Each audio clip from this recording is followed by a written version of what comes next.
This is a true story about a man. He used to go to the bar and he used to drink there with his friends.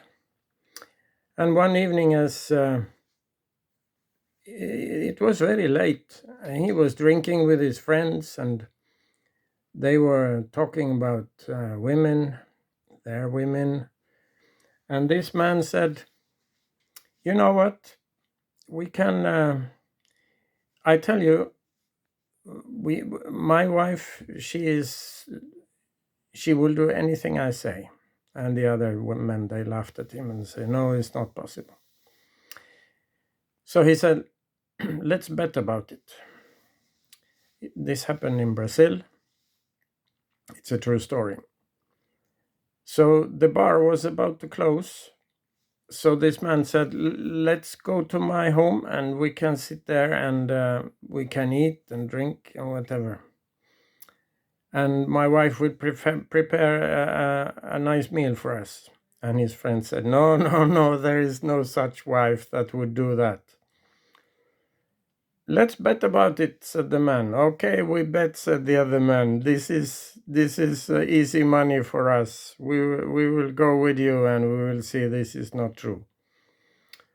So they started walking, and they were not really sober when they started walking, but eventually they got to the house of this man, and he throws up the door and he shouts, "Maria, come down!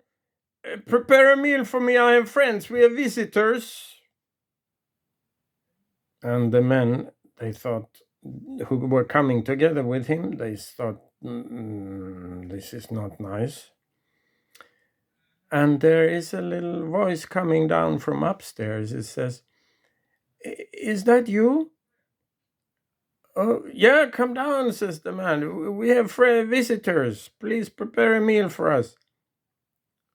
Come down." And she says, "Oh, darling, it's really you. Oh, yes, I will come down. I'll just get dressed. Just a moment, please." And the other men, they start shaking their heads and they say, this can't be true. But they come in together and they sit down in the dining room and they start talking with each other. "We don't feel comfortable about this." And if they were drunk when they come, their thoughts are sobering up and they're thinking, "There is something wrong here. We don't want to witness this. This is too uncomfortable for us." So they started getting up and they heard the woman coming down from the stairs. She said, "Oh, I'm sorry, it took me a little time." And she went to the kitchen. And now the men, they really didn't want to stay there anymore. They could smell from the kitchen came, someone is frying onion and whatever. So they got up and they gave the money to this husband and they said, Here's you won the bet. We don't want to see any more of this." And they walked out. And the man himself, he was sitting there quietly thinking. And from the kitchen comes a voice, I'm sorry, it takes some time. I will be ready soon. There will be food." And the man, he's full of thoughts. And the woman brings the food in. It's a lot of food she cooked for all his friends, whatever she had, and she places it on the table. And then she says, "Well, why don't you come to sit and eat? Aren't you hungry? Well, and where are your friends? Did they all leave?" And the man says, "Why are you doing this to me? Why are you so nice to me? Here I come with my drunk friends, and you serve us like kings. And the woman says, you're wondering why I'm doing this? Because it's a small thing to do. It's not a big deal to cook a meal for you and your friends, because this is all you get. This life with your drinking and your friends and eating food and doing as you please, this is the only life you get. And one day you die, and that was it. But says the woman, I'm looking forward to Jesus is coming back. He gave me meaning and purpose with my life. He loves me, and he's coming back in the sky, and he will take me to heaven with all the people who believe in him, and he will present me to the greatest men who ever lived on earth.